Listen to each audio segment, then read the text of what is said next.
మొదటగా ఏదైనా కెనరా బ్యాంక్ ఏటీఎంలో కార్డ్ ఇన్సర్ట్ చేశాక మనకి 4 ఆప్షన్స్ వస్తాయి.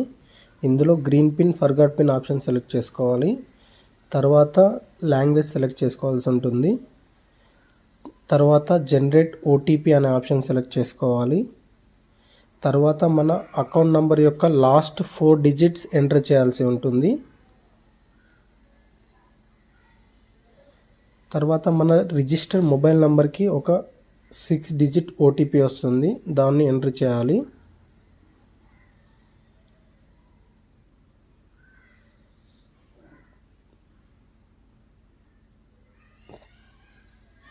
తర్వాత మనకు నచ్చిన 4 డిజిట్ ఏటీఎం పిన్ని ఎంటర్ చేసుకోవాల్సి ఉంటుంది. సేమ్ పిన్ని మళ్ళొకసారి కన్ఫర్మేషన్ కొరకు ఎంటర్ చేయాల్సి ఉంటుంది. ఓకే.